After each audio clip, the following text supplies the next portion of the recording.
Hello and welcome to COP26 in Glasgow.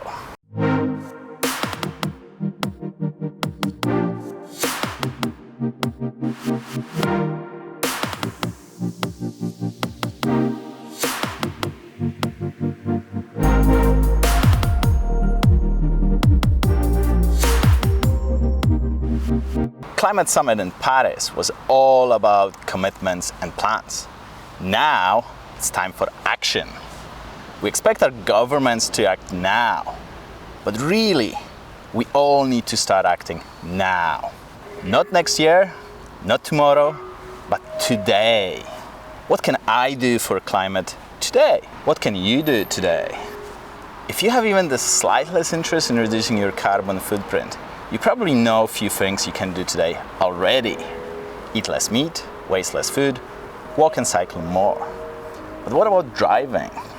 Transport is responsible for 27% of UK CO2 emissions at 122 megatons of CO2 equivalent. Cars and taxis account for 55% of that at 68 megatons or million tons in 2019. That is why UK government wants you to drive less. Use public transport, walk or cycle more. But are you really going to do that on a cold and wet November morning? I think it's unrealistic to expect people to stop using cars completely. So what can you do if you stick with driving? Well, the best thing would be to get an electric car. But if you are like me and can't afford one yet, is there anything else you can do today? Well, yes. The easiest thing will be to make sure your car is as efficient as possible. Simple stuff like removing the roof rack and ensuring tires are properly inflated can save you up to 25% in fuel. So are you checking your tires weekly? Or at least every fortnight? Modern cars have sensors, but small loss of pressure may still go unnoticed. Next step would be to change your driving style to be more eco-friendly. And that is going to be considerably harder.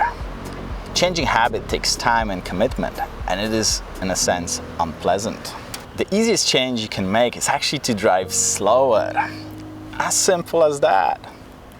Research from Oak Ridge National Laboratory in the US showed an average drop of 14% in MPG when going 70 miles an hour instead of 60. On a 30-minute commute, that would mean arriving at your destination 5 minutes later. Is that really too much to ask to save the planet? What is more, going 80 instead of 60 would burn up to massive 30% more fuel and thus create 30% more CO2 equivalent per mile traveled. That is huge.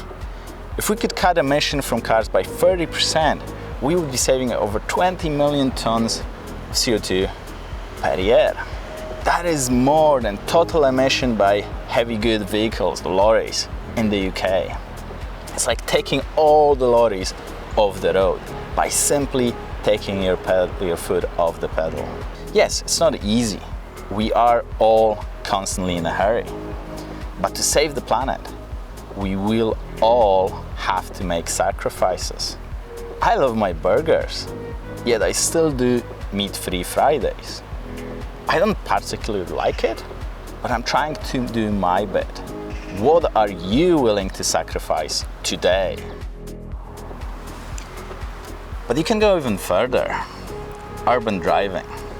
It generally burns way more fuel than driving in the countryside because of constant stopping and, as a consequence, constant accelerating. Speeding up takes a lot more energy than maintaining constant speed. You can burn up to 10 times more fuel during acceleration. That is why speeding up is the worst enemy of fuel efficiency. But how can you speed up less? Well, it's pretty simple if you think about it. Slow down less. Okay, so we're gonna have a look at ways of driving efficiently in town. Ways of reducing your fuel consumption and thus CO2 emissions. So like I mentioned, the main thing is to make sure you don't have to speed up too much and to be driving at more or less constant speed. that means you don't want to be slowing down too much. With good awareness, anticipation, and planning, you can really minimize the amount of slowing down you're gonna need to do. And whenever you are slowing down, you're gonna try to make sure it's not all the way down to zero, because the more speed we manage to carry through a hazard, the less we'll have to accelerate after it. So basically it's all about just driving smoothly. And so in advanced driving, we have a thing called acceleration sense, where you're going to try to use brake a lot less and manage your speed simply by lifting off the accelerator. And very often you can do that, depending on the hazards you have. So up there we can see there's some kind of situation developing.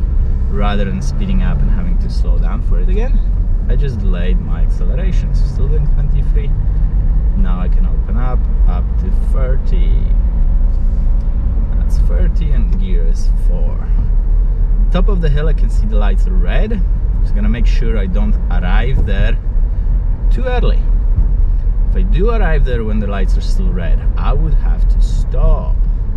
Because the lights were red for quite a while, I assume they're gonna change pretty soon. But they still haven't, so I'm easing over the gas, downshifting in third, and losing speed now. Speed is down to 20 now. Lights still haven't changed, so we can lower down to 15, into second, and they did change. Choosing left hand lane in case he's turning, and he is without signaling. Okay, so I managed to slow down to about 10, and because I'm using the hill now to speed up as well, I'm doing very little acceleration. Even if the hill wasn't there, I would still be able to speed up less. Again, these lights just changed, so it's gonna be hard not to stop on them, although I'm not using any acceleration anymore, and thus not burning any fuel really. It's just the kinetic energy of the car that's maintaining the cycle. I'm down to 15, but yeah, in this case it's gonna be really hard not to stop, especially since we're gonna have to give way to oncoming traffic. So sometimes stopping, yeah, would be unavoidable. But because I started to ease off the gas way far behind there, far away from the traffic lights, I wasn't burning any fuel anymore. And if you have a start-stop system, now the lights change. Okay.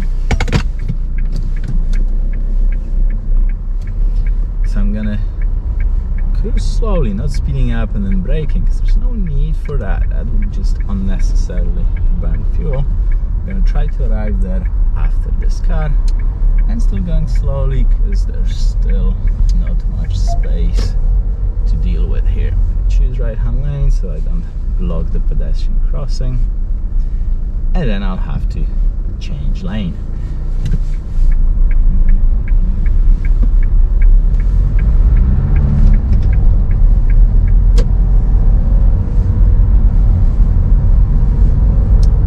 And now we're rolling again. Again, trying to make sure I won't be wasting any fuel by speeding up and then slowing down immediately after. So increasing the gap from the car ahead gives me better view. Because the surface is damp, it should be about 4 seconds anyway.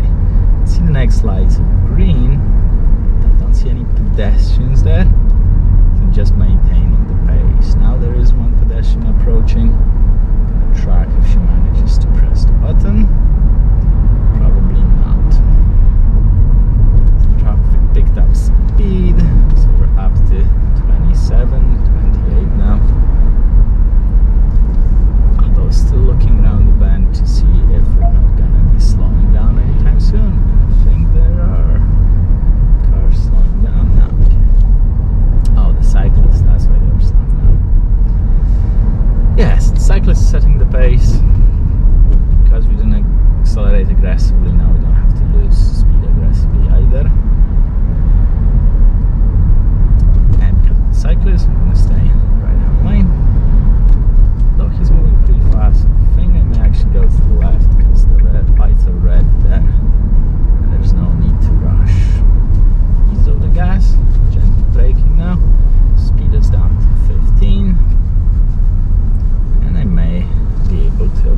stopping. Speed is down to 8. Yeah. Saved about 30% in acceleration, up to 30, maybe even more, because we're only up to 20 now as we're moving into the third. So yeah, I only had to accelerate by 12 miles an hour rather than by 20. So I saved what, 40% acceleration there by slowing down early. And remember, driving in town, acceleration uses the most fuel. Again, lights are red, so using gas early. Because the light changed to green, I just need to delay my approach so that everybody manages to move off. Again, the speed is down to 10, down to 8 now. 8 seems to be the magic number today. So again, we're down to 8. And a signal to let people know I'm turning, especially pedestrians after the turn. There's quite a lot of them on the pedestrian crossing, so anticipate the lights may change very, very soon. And especially with the car turning. We'll manage, yes. Generally, the more speed you manage to keep before the light change, the better. But if you won't slow down enough, you will arrive there too early and you will have to stop. So it takes good anticipation and planning. Awareness also helps, as the earlier you see the obstacle, the more time you have to deal with it.